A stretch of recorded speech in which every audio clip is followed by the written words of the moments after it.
السلام علیکم دوستو، ہم آپ کے لیے لائے ہیں بہت ہی پیاری پیاری اور مزیدار کہانیاں۔ تو ہماری کہانیاں دیکھنے کے لیے ہمارے چینل کو سبسکرائب کریں اور ہماری ویڈیو کو لائک کریں۔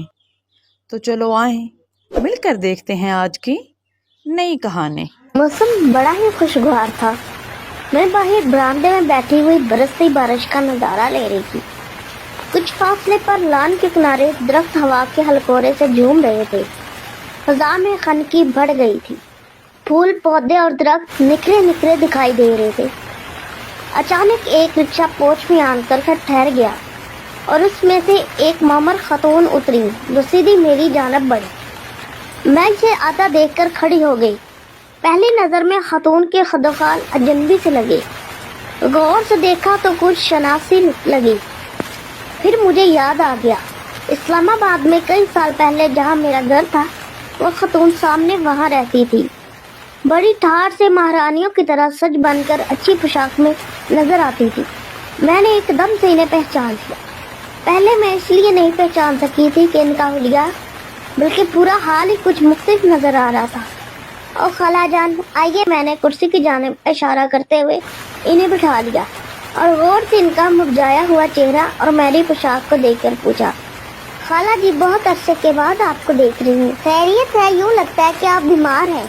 وہ التجا بھری نظروں سے مجھے دیکھتے ہوئے گویا ہوئی، بیٹی بڑی مشکلوں سے تمہارا گھر ڈھونڈا ہے۔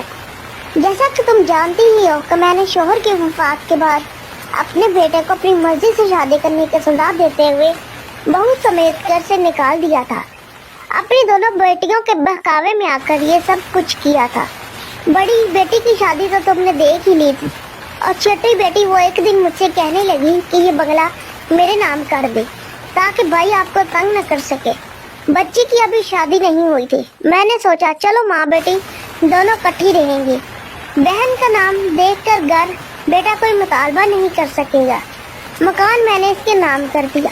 اڑتی اڑتی خبر رشتہ داروں میں بھی پہنچ گئی۔ خاندان میں ہی ایک لڑکا تھا، اس نے میری بیٹی کا رشتہ مانگ لیا۔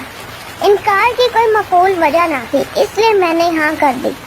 شادی ہو گئی اور تھوڑے ہی عرصے بعد وہ بیٹی کو تنگ کرنے لگا کہ یہ بنگلہ میرے نام کر دو۔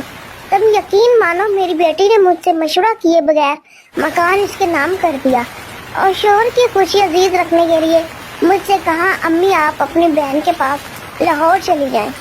یہ سب شوہر کے کہنے سے اس نے کیا، لہٰذا میں دل برداشتہ ہو کر لاہور بہن کے پاس چلی آئی۔ داماد نے آنکھیں پھیر لی اور بیٹی بھی اس کے اشاروں پر ناچنے لگی۔ آج میں سوچتی ہوں کاش میں نے اپنے بیٹے کو گھر سے نہ نکالا ہوتا تو آج یہ دن نہ دیکھنے پڑتے۔ وہ جو بھی تھا میرا خون تھا۔ ایک چھوٹی سی بھول کی میں نے اتنی بڑی سزا دی کہ گھر سے ہی نکال دیا۔ آج وہ میرے بڑھاپے کا سہارا ہوتا، اس کی بیوی اور بچے میری تنہائی کو دور کرتے۔ اب میں بہن کے گھر میں پڑی ہوں، بیمار رہنے لگی ہوں۔ دوا دارو کے لیے میرے پاس رقم نہیں۔ 3 بچے ہیں مگر میں اپنے آپ کو بے اولاد سمجھتی ہوں۔ مجھے اتنا ضرور یقین ہے کہ بیٹے نے مجھے اپنے گھر سے نہیں نکالنا تھا۔ کاش مجھ سے یہ غلطی نہ ہوئی ہوتی۔ میں اس لیے آئی ہوں کہ میرا مکان مجھے واپس دلوا دے، اس نے دونوں ہاتھ جوڑ کر کہا، اور میں نے دیکھا موسلادھار بارش کی طرح ان کی آنکھیں بھی برسنے لگے۔ میں نے آگے بڑھ کر انہیں گلے سے لگا لیا۔ آنسو تھمتے نہیں تھم رہے تھے اور میں سوچ رہی تھی کہ لوگ مکافات عمل کا بھی نہیں سوچتے۔